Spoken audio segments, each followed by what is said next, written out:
Good evening and welcome to the Stockbridge Selectboard meeting for July 13th, 2023 at 6:30 PM. We'll start with the Pledge of Allegiance.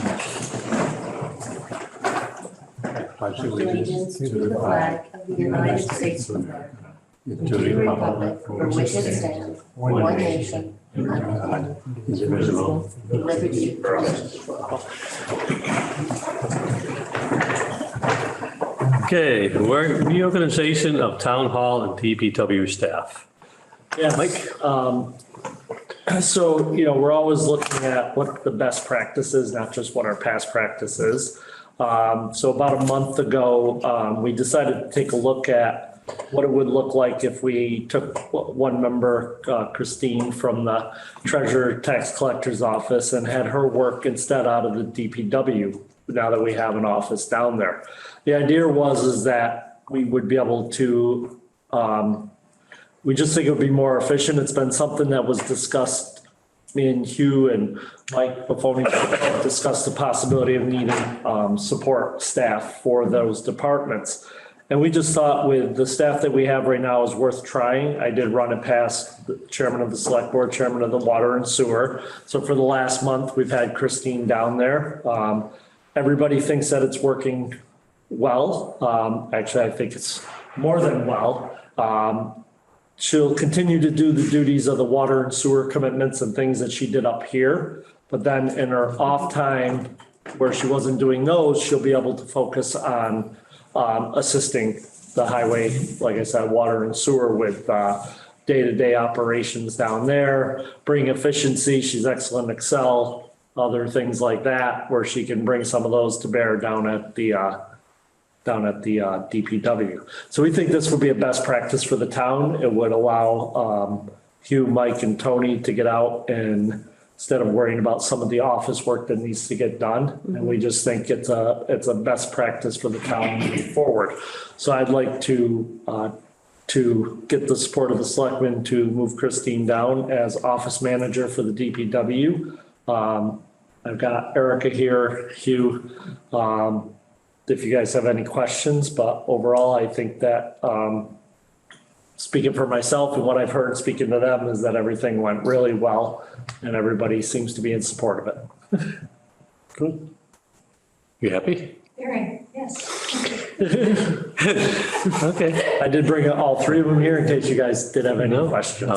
Pay is the same, no. Yep, there's no change of pay, no nothing, and we just think it's gonna expand the efficiency of the operation of the town, so. Okay, I'll make a motion. You got a question? I have two questions. Yeah. First, Hugh, as part of this, you're sort of taking on a little bit more with facilities management. We talked earlier this week about the hole downstairs in the Council on Aging. And so is that kind of part of this is obviously we're moving a little bit more of that to highway? I would argue that highways become the catch-all for pretty much everything, but we need Hugh's smarts in the field, whether it's downstairs in Town Hall. I had him looking out front at part of the building, whether it's park and recreation or whatever. The more time we can get Hugh in the field is, in my opinion, a benefit to the town as a whole. Mm-hmm.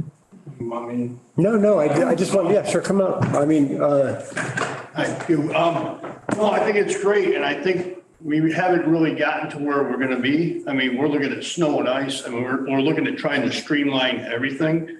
So I think having her or somebody in that position, gets me out and it feels better. Somebody's there to answer the phone, which, less frustration by the public. And I'm sure that's frustrating because I kind of check in the morning, I'm out the door and I try to hit it in the afternoon. And so all that's kind of gone. So I think, what we're looking at and things to come, I think it's a great fit. I think there's a lot. I think it's great. Good. Yeah. Yes. And then the only other thing I'll say, and I'll just say this with love, and I know we deal with a ton of things, but this was done a month ago. I think, you're always welcome to brief all the selectmen. And I would encourage you to do that maybe a little earlier in the thinking than a month after it's been implemented. Thank you. The intent was to be just a trial to see if it was even feasible and whether. It's a great idea who's going to post it, but you know what I'm saying. Yeah. Thank you. Okay, I make a motion, we make this a permanent Second. position. Got a second, those in favor? Aye. Aye. Aye, yeah, 3 ayes. You get your apron, it's like on Hell's Kitchen. Thank you, though. Thank you for your work. Thank you for helping out. And going where you need us. Appreciate it. Okay, next is the horse coaching drive through town we used to have, and COVID kind of did it, and we have Mr. Waller to present. Yeah. So good evening, I'm Harvey Waller from Arlington Farm, up on Prospect Hill. And we've been doing, this will be the 9th time we've done the Berkshire Coaching Weekend comes to town. We didn't that year with the COVID, but we've regrouped and we're coming out this year. The group, we get people from, this year we'll get people from Florida, Virginia, that'll come up for the 3 days.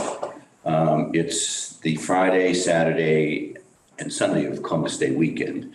And so the first day we go to Elm Court on Friday in the backyard. And so the general public is invited to come up. We come up there and have lunch, but the general public is invited to come up, look at the horses. The coachman will have lunch. We have a spokesman there that will explain what you're looking at and the history and tradition of it all. So, and we invite everyone to bring a picnic for Elm Court. It's just a family kind of a thing. No money's ever exchanged with any of this. So that's Friday. Saturday, where do we go? Saturday, we come through town, is where we come through town. So we will post our times.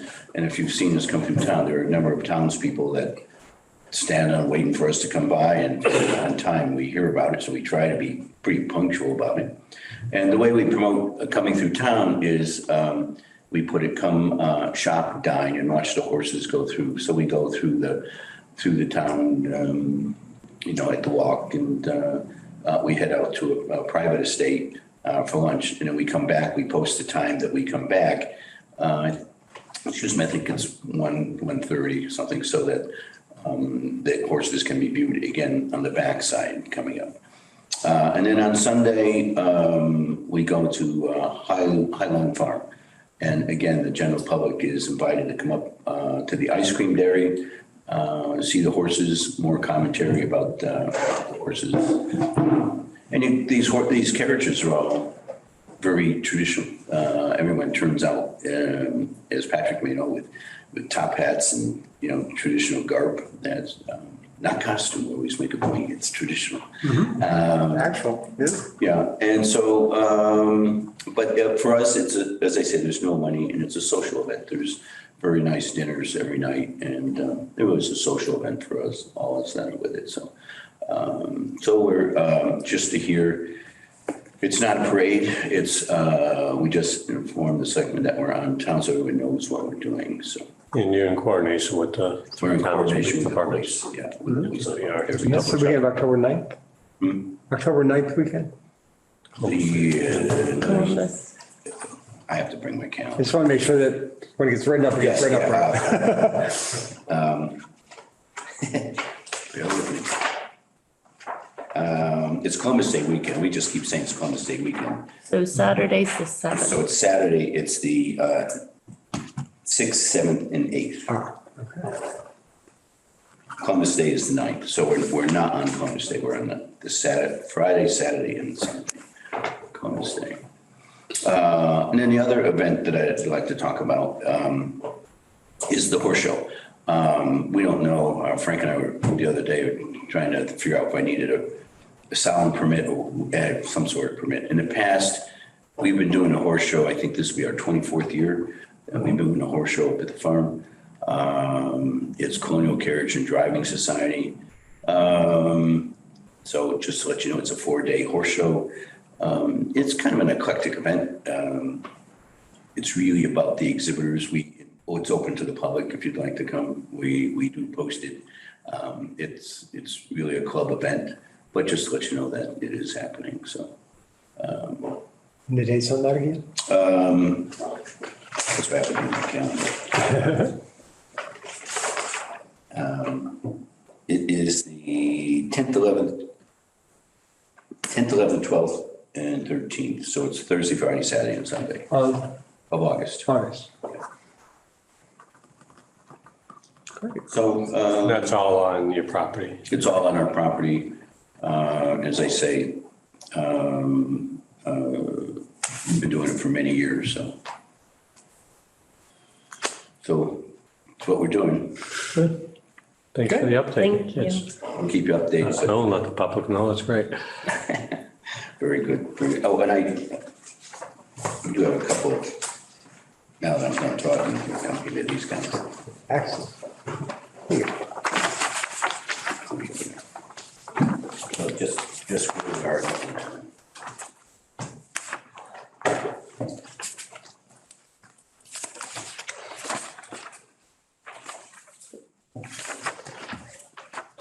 Any questions from anybody?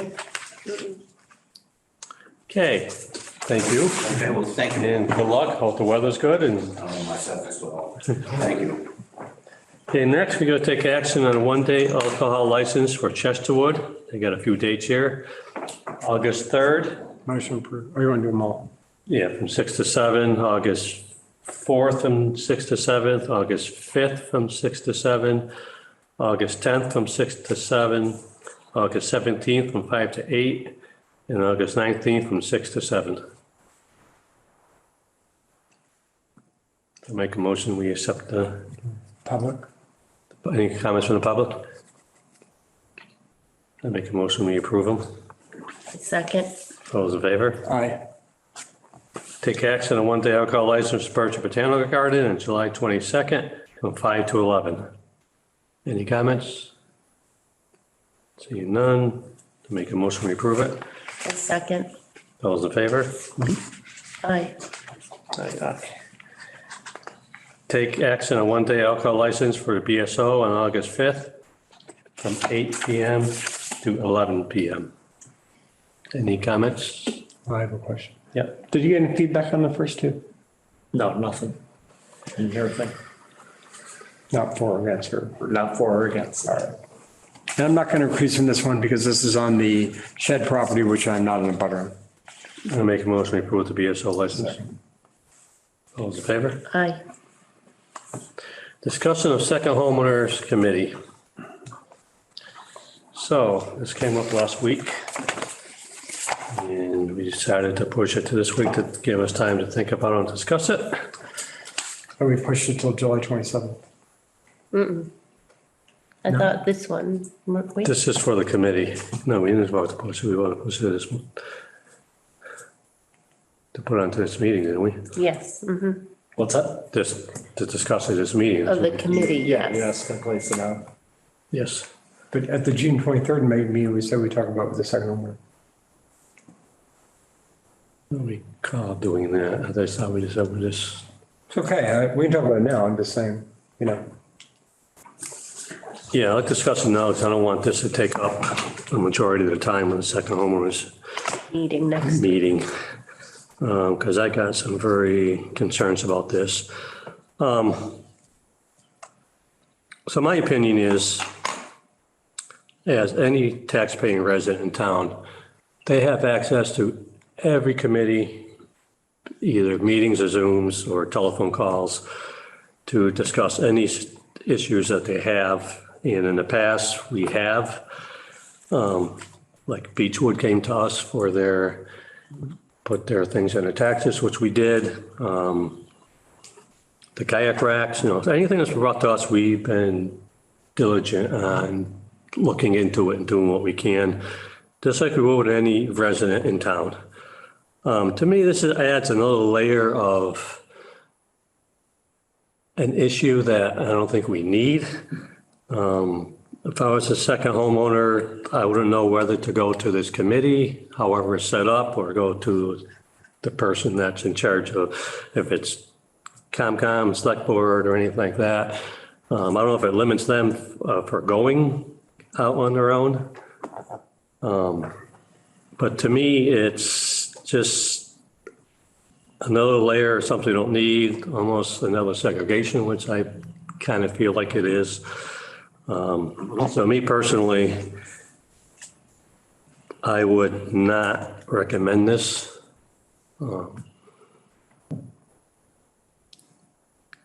For those reasons. you know, we don't do this for any other nonprofits. We don't do it for, there's your storm, for any other parts of town. Sorry. Might probably be next. So that's my opinion on it. Jamie, you got? I don't think I am for the idea. Maybe my reasons might be slightly different, but I feel that it's my understanding that anyone can join any meeting, committee. They can come to town hall, they can bring topics. I don't know, it doesn't feel right. Intuitively, it doesn't, and it doesn't feel right to, I feel like it would box them in a way, and I can't maybe articulate how that is, but it feels like then if they have concerns, how do they get them to town? Like, it feels like it would, and they each, of those little neighborhoods of Beechwood, Mackinac Shores, they all have their own committees and their own meetings and own structure, and they seem to be, they function well. And again, I think town hall, we are responsive to the second homeowners and their questions or concerns and their needs. Yeah, but that's just my thoughts. That's it. Okay, Patrick. I want to hear what the public has to say. Any comments from the public? You're here. Come up top here, John. State your name and the address, please. Josh Payron, 6200 Lake and Road. So this is the town forming another committee? It's a committee that would be second homeowners to Exactly what they're doing now we don't anyways. exactly know yet. It would be, It seems like the town's just getting committees, forming committees to have more committees on top of committees here. If they're expressing their concerns to you, what do you need a committee for? I can tell you. that's my point of view. I can tell you over the last few years here, and I'm sure it's just not me, you're creating uneasiness and dissension here with what people are watching.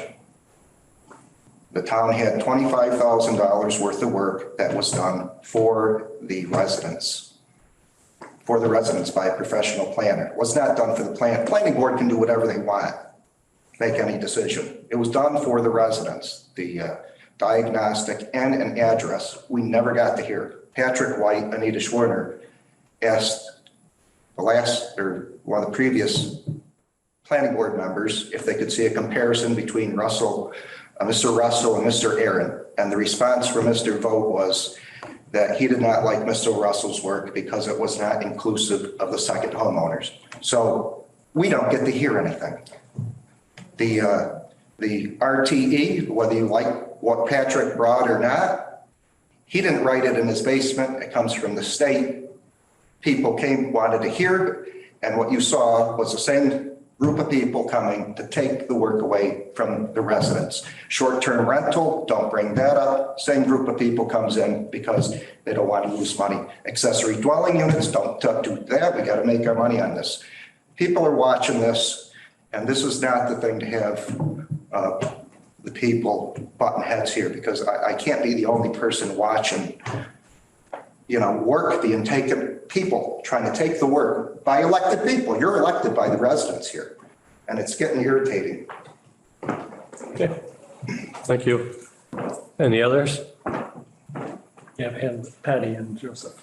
Patty Kaya. Hi, thanks. This is Patty Kay, 8 Housatonic Road. And the stated goal of the initiative is to provide insight into the town's priorities through the lens of part-time residents' needs and concerns. I'm actually quoting Patrick's, the thing he sent around. And I think that's a worthy goal, but a standalone advisory panel is perhaps a flawed approach to achieve it. I think this effort could be better accomplished through a more integrative approach where we try to integrate part-time residents into the town's existing decision-making structures rather than further segregate us as a standalone entity. The domicile distinction, it means almost nothing, except that you can only vote in one place. All of the broad needs, concerns, and interests of part-time resident homeowners align with those of other homeowners. We care about the same issues: taxation, zoning, land management, open spaces, economic vitality, infrastructure, lake management. These are issues that affect all of us as homeowners and residents. So if you want the town's priorities to reflect our views as a population, then we should be involved in the decision-making. So not be a specific group, a standalone entity. So I'm not proposing this is like the proposal, but I really think integration is a better approach if this is one of our goals as a town. So the first tier would be to actively recruit part-time residents to serve on the boards where it's allowed, an active approach to inclusion, because there are very few on boards currently. Then the next tier might be to identify the boards whose composition is made up of what I've come to call as cross-functional representatives, the model where the entire committee is made up of one person from this group and one person from this group and one person from this group, and maybe make part-time residents one of the groups. And then beyond that, it would require more analysis to identify what it would take to have more part-time resident participation on all boards and committees. It's a process. You don't just wave your hand and have it done. There are different ways to do this, but the bottom line is, if the town wants this insight into town priorities through the lens of part-time residents, and I personally obviously think it's a worthy goal, then we don't need a separate table. We just need a seat at the tables that exist. So I think it's a good idea and maybe not the best execution of the idea. So thank you. Okay, yeah, I mean, we have an opening on boards and stuff, we advertise it, and we encourage everybody to apply. Residents, second homeowners, and that, so any position that's appointed, we can have Can we hear from Joe? anybody. Yeah, so you can Part-time. Anybody. appoint anyone to any committee. I mean, or even sometimes it's not even a non-resident, or, Matt Boudreau, who lives in Lee, is the chairman of our Forest and Agricultural Commission, Yeah, I mean, we really love part-time residents to get more involved. Definitely. And full-time residents, if you get openings, we get very few interested people in filling these spots. Yeah, Joseph Newberg's hand. Okay, who, Joseph. Joseph? Thank you. Joe Newberg, 20 Mackinac Heights Road. I want to say a couple of things. I like the trend of the conversation. I agree with almost all the comments that have been made so far. I would like to point out that second homeowner community, as far as I know, did not ask for this. It's not something that the community is pushing for. I think there is great access. Personally, I experienced nothing but civility and welcomeness and the ability to express ideas and get feedback and get action on things as needed by acting like any other citizen of Stockbridge and approaching the select board or the right committee or the highway department with a rational case and facts and willingness to help. And it's always been a pretty rewarding experience in Stockbridge. I think people feel that way. I do not think the second homeowner community speaks with one voice. I don't think the communities around the lake or the so-called second homeowner communities have necessarily the same interests on many things, because we each have different communities, different circumstances. Some own our roads, some don't own our roads, some have separate more formal associations, some are more social associations. We have different interests, but all the same interests in what Patty said, which really strikes, and what Chuck said is, we all love Stockbridge. We feel we're citizens of Stockbridge and we want to participate like everybody else. And when things are good for Stockbridge, we want to be part of the solution. So I really do not think this is a good thing to do. First of all, it imposes a very difficult burden on the second homeowner community to get organized, to participate, to find people who are presently sitting on their hands, not joining committees and doing things, to do something and become a screening interface between what individual associations and communities and individuals want and getting heard by the town officials who need to hear those things. So I wouldn't do that. I would say when there are issues of big import to the town, maybe the fire department stuff, but plenty of other things I'm just blanking out at the moment. And you want input from anybody in town on a committee or participation in a committee that has certain kinds of expertise or life experiences or professional experiences. Advertise it widely to everybody and say we're particularly looking for participation also from the second homeowner community. But and I think we could do a better job, those of us who do anything at all, with stirring up some interest to participate. But it depends on what the town needs. And I don't think we're any different. We have roads. Some of us need help with the roads. Some of us don't.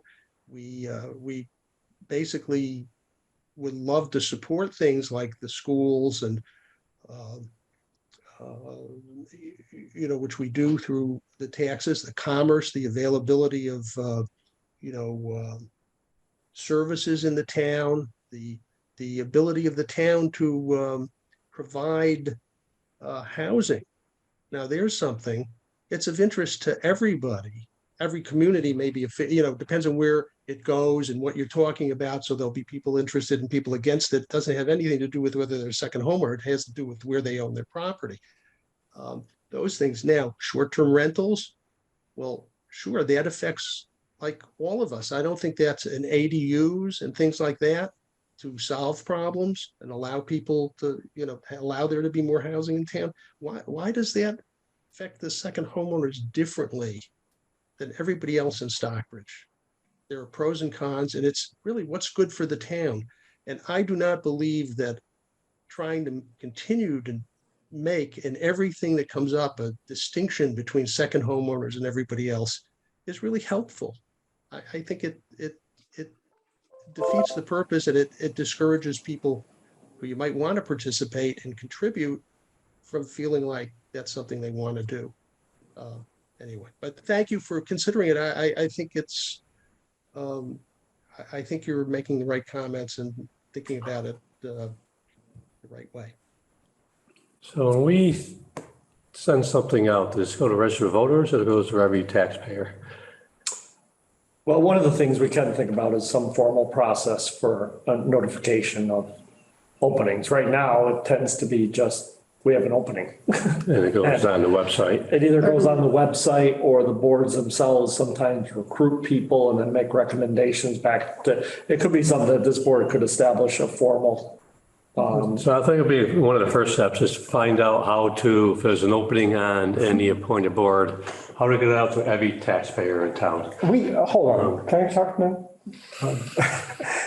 This is a couple of things. One, we post every opening. We appointed 2 non-residents of the last 3 openings, and they're excellent candidates because they put their name forward just like anyone else. So if we want to treat everyone the same, that's great, but we have a process to get the word out and to post things. We're not going to do a special mailer every time we have an opening. We have 120 No, I'm not positions. saying the mailer. I'm saying, I don't know if when we send something online, does this go to? With our new website, people would be able to subscribe to our website. Okay, so we have that's covered then. Everything. And We have like 12 email addresses out of community of 4,000 people. I'm just saying, like, Okay. let's kind of just. We have it, so we just gotta get it out to the public. This is what we have. This is how you use it. I think that's the issue. It's probably not communicated out there well enough to. we could I'm take just saying. advantage of things like Stockbridge updates or other places to say, we have an opening on the following board. And that, That wasn't the point I was going to make, if I could have a minute. First of all, we deal with many issues, and many of them affect everybody, and some of them affect different communities differently. In the last week, we got a 100-page report on the Houstonic Waterworks. We got a 100-page report on culverts in town. Michael and I dealt with MassWorks grants discussion, time frame of decisions on the intersection, whether that should go in the town meeting, discussion of whether and how we should approach Justice 40, our open space and recreation plan, lake management plan, dredging update, short-term rental software evaluation, the hole in the senior center ceiling. I'm just literally reading our to-do list, all right? The boat ramp, pricing for electric stations, which is on the agenda later today, status of Ice Glen, which I asked to be on the agenda later today, the intervener for the aforementioned Houstonic Waterworks, discussions with Georgia around how we implement the scholarship since we've gotten $2,000 in scholarship donations. There's a lot of stuff that happens every week, and that was just since Monday, okay? So that wasn't where the week started, though. The week actually started for me last Sunday, where both White Pines and Lake Drive associations invited me to speak at their presentations. And that was maybe 100 folks. So I think, I'll tell you this, none of the issues that just came up in this discussion came up there. People want to know where the status of dredging is. They want to know what the status of the harvesting is, whether or not it's going out enough. Luckily, at Lake Drive, Michael Nathan was there to address that. People at White Pines wanted something very different. They brought up, what's the process if we decide we want to add some units there? They brought up, what's the status of sewer? The way that you understand what people need is you show up and you listen to them. I'll say one other thing, which is that a lot of our part-time residents don't live in Massachusetts. They don't understand the laws in Massachusetts, maybe as well as some local folks do, certainly not as well as select board members do. They often don't understand the permitting process because they have another home, their primary home, where they have to go through maybe a different set of permitting regulations. Having somebody in their community they trust, a lot of times people don't want to show up in a meeting and ask a question that someone might think is a stupid question. So if you have somebody in the community who's maybe a representative of that community who can say, hey, Joe or whoever, how do I go about, can I add a screened-in porch or do I need to get a permit? What's the rules on that? Well, the rules are a little different at White Pines maybe than at other places because we changed them. Just having that local person where they can run something by. All of our boards and committees are volunteers. I don't know if we get 5 or 7 people who want to volunteer to do this job to help us communicate better with every single constituent, with every single individual who might have a question. But I think when you give folks the ability to show up and contribute and figure out what the questions are and have a process for them to pose those questions and give us feedback, I don't think that's a bad thing. And I certainly don't think that the purpose of this is to litigate anything that is deemed controversial. I think it's a much more practical thing. Finally, I will say, you're going to have probably 75, 100 people here in 2 weeks. And I think it's reasonable to just simply ask their opinion. If you guys don't want to do it, of course we won't do it. I don't see how it hurts to ask people's opinion. Thank you. Well, I just feel it's going to take up a good portion of the meeting, and when I go get what the meeting more is about. And this is a committee that we got to agree to. And I just think it's another layer of things we don't need. So I'm going to make a motion, we table this. Actually, I'm going to make a motion, we don't, we just end this. I second it. All those in favor? Aye. Aye. No. I just think it's this whole other layer or something we don't need. Things are working. Encourage second, part-time residents, I mean, second homeowners, part-time residents to, look at our website, see what's openings. So any questions, call Mike, call one of us, call the highway department, whatever department you think, your issue is, and we'll give you the answers and send you in the right direction. And then if it comes up as being our board at a meeting, then like every other town resident, that's how you do it. Anybody else got any hands up? I think if you was Patty up again. Just Patty. Patty? I just wanted to say, And also the part-time residents group is willing and able to amplify the message from the town when you have openings on boards and committees. For example, Bruce Auerbach was, the reason why he's stepped up was because we put out a call in our group. So you should always try to utilize us to amplify the message if there is an announcement or an opening on the board or committee, so that we can actively recruit, like, I'm gonna say the word recruit, so that we can encourage people to participate. And as far as the town goes, I found everyone in the town that I've dealt with on any particular issue very open and responsive. So I think that the more people get used to calling my canalist or reaching out to one of the members of the select board, I think they'll have very satisfying experiences, because I have, and I know that many members of the part-time resident group and my own homeowners neighborhood have also as well. We find the town leadership to be very responsive. Oh, thank you. I would just point out that both representatives who spoke against this tonight are from Mackinac Heights. And you didn't ask Matt Darris from Mackinac Terrace. Well, I've been asking anybody for They're questions. not here. They're going to be here in 2 weeks. You didn't ask Mr. Mall from Mackinac Shores. You didn't ask Art Krieger Well- from Beechwood. You didn't ask Laura Beasley, a second homeowner from Lake Drive. And you didn't ask Toby Marvel from White Pines. I would assume if you had put this on the agenda, Chuck, you might have checked with the presidents of these associations to get their feedback on what they thought the idea was. But no, we didn't do that. We simply asked a lot of feedback from different people. Patrick? And this is a committee that we have to approve and we have to agree to. And I just don't like it. And I think it's segregates. I think it's Yeah, when you use those unnecessary. code words, Chuck, like Well, discrimination and segregation. I'm not saying discrimination. Those words I'm mean just something. saying, And to talk we about a don't- committee to ask we people, let me don't finish. need another layer of stuff and people have all the But just access. think about the language you're using. It's really inappropriate to compare segregation, which is an awful historical legacy of this country, with a committee to invite second homeowners to participate. Patrick, the second homeowners don't want that committee.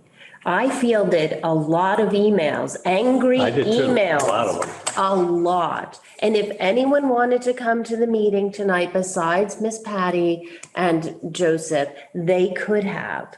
Anybody is welcome. And on the website, you can find the agendas, you can find the Zoom links, you can find any information you need.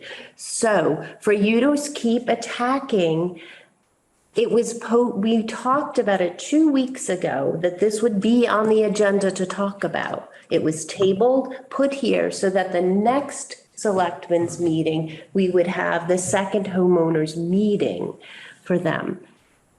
So it's not a surprise. It wasn't nefarious. So I take offense that you're attacking. I'm attacking the word segregation, Jamie, not the decision. Of course, it's the board's priority to make the decision. Okay, if I used the wrong word, I apologize. I'm just saying that it's no layer stuff that we don't need. The town's working very well. We take care of any complaints that come in. It's been proven facts that anything that come into our table, we have intersections, we have sidewalks, we have the Train Hill, we have, all those things came up aboard, Beechwood, kayak racks. We haven't denied anything that came above us from anybody. So things are working and I can't see adding. So it's been voted on, it's done. So we're going to move on. Town administrators report. Just to update a few things. So not this last town meeting before, when we went after funds to begin work on Tuckerman Bridge, some of our other projects. One of the things we said is we would apply for a MassWorks grant to try to supplement those funds. So that was completed back in June.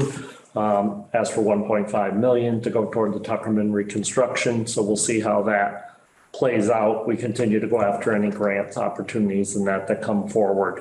So that's in the process. In addition, we spoke to the state about Pinewood sidewalks. The state has quite a bit of money that they are working on different routes, bridges, other things, and whether or not the state, since that is a state route there, would be able to take on that project of a sidewalk connecting That'd be affordable housing. It great. is something that is a priority of the state's. Yeah. So we're talking to the Mass Highway divisions about that. That was actually one of the first things that myself, Hugh, and then Christine led the conversations when we were doing the testing. So of that position that we shifted. So that's a good thing. The charging stations, so we were able to receive rebates and other things from National Grid, as you know, to do a $90,000 project. We were able to get $50,000 in different funding sources from outside the town, $40,000 from ARPA to put in the charging stations. The charging stations have been installed. I have the meeting next Friday where we'll be uploading, and they have to have a manager of the system, myself, and then I'll select one other person so that we have backup who will manage the system, but the system should be able to go live very probably by the next meeting. I'll be reporting that we will be live with our charging stations. Someone's out here. Yep, they're right on the other side of the building, on the far side toward the recreational fields. There's 4 of them. As you know, we decided to, instead of going with the minimal, which would have only been about 10,000 of ARPA funds, we went to the 40 so we could put in the larger transformer, which allows us down the road to expand from 4 to 10. So right now we have the capacity inside the building, the transformer and circuits and the rest to expand to 10 if we see that the need, if they're being used regularly and if the need is there. So I filled out all the paperwork, everything else for the reimbursements from the state and from National Grid for the charging stations. So that's another project that is completed and off the board. So yes. And what's going to be the strategy to set the rate? So that's something that I was going to come back to this committee on, how do we set the rate? Well, we got to set the rate. If you want to go live by next meeting, we got to set the I rate. don't know all the process, so what I would do is just set the rate so we don't take a loss to start, to get these up and running, and then I come to you guys. It's not everything. I'm just asking if we set rates based on the all-in, including the capital costs, or we set rates based on our pure electrical. It's not. I don't know, not asking and I'm meeting ever with the company that does it next Friday, and I'm gonna ask them what their recommendations are for setting the rates and the rest, and I'm having an onboarding thing. This is the first time I've done this. Yeah, okay. So I'm learning too, so. Do you have any thoughts on whether you're going to allow a discounted rate for like town employees or I'm anything? gonna ask all that and get their feedback on it, and then. And do you guys have any input as to whether you think that'd be appropriate or fair? If, for example, there was a discounted rate for town employees? Because that's one of the options that some municipalities do. We'll have to discuss that when you get the rates and what it is. And Yeah, I can, if you want, I'll get information on that. How's that? I'll get You don't have to make a information on that. decision I'll get right now, information so- on, what it takes, what we have to do to set all the things, such as what we'd be charging and the rest and that. And then eventually it could be discussion as we expand out there, is if we do purchase electric vehicles, because I know they're moving that direction, of whether or not we end up with a couple that are dedicated for town vehicles. So I did do the analysis of the town by National Grid's doing analysis of all the communities and what vehicles we can incorporate into an electric fleet down the road. Biggest problem right now is, other than the police department, which we've already moved toward hybrids, and we could consider electric in the next step, because now electric cruisers are becoming, getting on site and are starting to be used. Most of the rest of the equipment that we use are all pushing and pulling from plow trucks and the rest, fire trucks, and those aren't there yet.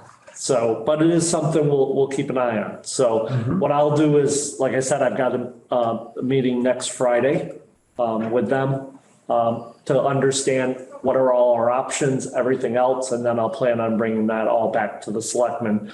What I would do is, if we can get it live and up and running, I'd make sure to get it live and up running where we're not losing anything right off the bat. So we're at least covering our costs, and then I'd come back to you guys and say, where do you want to set the rate permanently? But I think what it should be is that I'm going to ask them that is whether or not, if we know what the electric rate is, right, do we just put an adder on it? Or not. I mean, we use ARPA money, so it was basically federal money to install them. And the reason I asked the question is my inclination is to simply take the electric rate and pass it on, since we didn't really have a capital cost for doing it. Now, I understand there's some sunk costs with administrating it, but people are already on salary. I think that's the minimum. Or you could be a very minimal, because, one of the things we talked about last time was just the circuit, the residential community electric plan, to try to get into that, which we'll be doing the filings with DPU on that. And the consultant's cost there is 1/10 of 1 cent. And, it could be a very minimal one to cover any just small costs or anything else. Does the system post the rates? Like, how does I actually don't know. I will know all that. The only reason I ask that is that the rates change twice a year, obviously. So, Yeah. if we can't really put up signage easily because we'll have to keep replacing that as rates change every 6 months. Yeah, no, the signage, there's no signage as far as the rates. This is the app. Yeah, on the app. Yeah. I do know that, but I will have a lot more. I just wanted to let people know they're in, they're good, and they should be up and operational within the next week or two. And then I will come back to you guys with how to set the permanent rate and where you want And I it. just want to point out one thing. In addition to all the work this guy did this week that you're hearing about today, he spent the whole week closing the town's books with the rest of the staff. And I just think we should acknowledge how hard our team works and how much work happens behind the scenes that most of us don't even notice, because they just tasks that have to happen. So thank you, Michael. And thanks for making time. Yeah, and the team. Yeah, it's really a team approach from highway, water, sewer, treasurer, assessors, accountant, town's clerk, police department, fire, everybody. We really have a very strong team here in town, and it shows, and good leadership from this board. So. Ash tree treatment it's been 2 years since we treated the ash trees, and the ash trees have been treated again to get the final information from Ken. So the ash trees have been treated. Do we know if it's working, not working? It seems to be working with the ash trees. The ash trees seem to be in good shape. One of the things I do, and I will be reaching out with him, actually, I was planning on doing it tomorrow, is the next step in the hemlock treatments. Because we did have some treated, so we need to get those out of our bid documents to go out for this fall. And this fall will be done with the $70,000 that we received of USDA funding for that. So, yeah. So we did lose 2 ash trees, but they were lost to storms. We have approximately 50 of the 400-year-old ash trees at Ice Glen. And so far, the last report I got, none of them had died. And the ash borer eats around them like this, and it can kill them in a month or two. And so that's really good news. The question I have for you on the hemlocks, how long for combis, how long does it have to be posted? It'll have to be posted 2 weeks. 2 weeks. 2 weeks. Okay. Right. So I need to get it done. I want to get it done now, get 2 weeks, get it out. Yeah, because This month. there's the window to treat them is Yeah. either April and May or September and October. Right. So We're looking if we at want to start in September, October, we need to post it right away. So we have a vendor, so it gets scheduled. Yep. And the only piece I'm missing is getting, like I said, that GIS information off of. I have it, it's on a Google Right, spreadsheet. but we have to get the trees that were treated removed from it. So I just need to confirm with Ken to work on that. And If they treated some a year and a half ago, you may not want, I don't know, you might not ask them that they too. were only last year. Yes, the hemlocks. Oh, okay. Yes, yeah. But we didn't fully complete that project. So, yeah. So those are the things that are happening that right now, and I'll have further information as we go along. Good. Okay, appointment intervenor for the state for the rate increase for the Housatonic Waterworks. What is that about? I know they want to go up. So, me and Patrick were on a call from the Hoosick Water Works. Tonic. Housatonic Waterworks. Well, I can't remember the guy's name. He had contacted Jim Mercer. And Patrick conferenced me into the call. And one of the things that the town can do is have an intervener. This is somebody that would just be able to take a look at the financials, look at the rest, and make sure that our residents are represented in the DPU filing. Patrick, you want to? Yeah, there's A little more on that? There's approximately, there's exactly 24 households in Stockbridge. They're on Housatonic Waterworks. They proposed a rate increase with a base increase of about 120%, so more than double.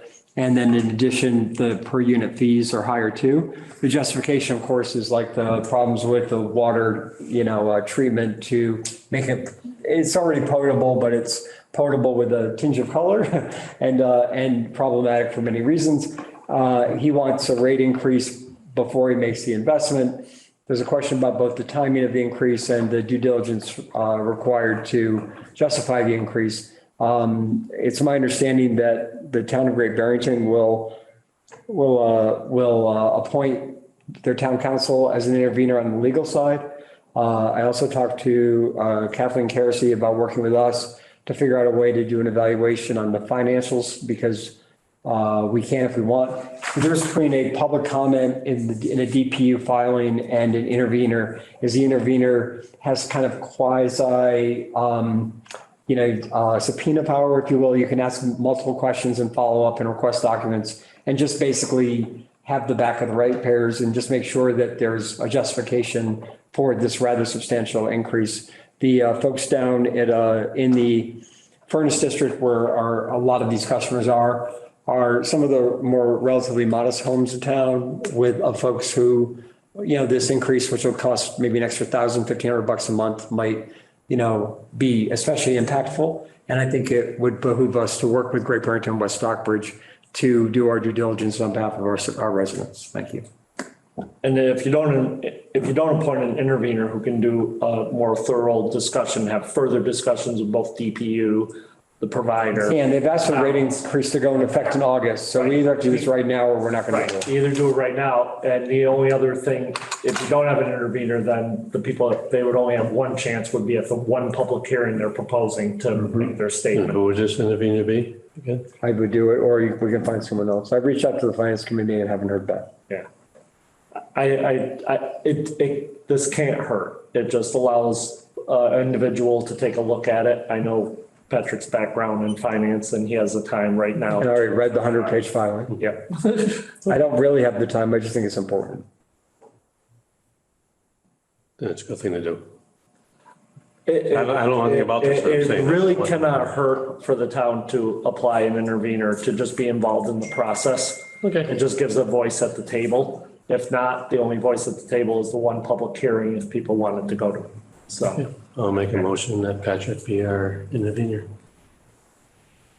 I'll second. Before we vote, Jimmy, you would start off on this one. Is this something you'd prefer to do? No. Okay. Those in favor? Aye. Aye. Okay. Meeting adjourned.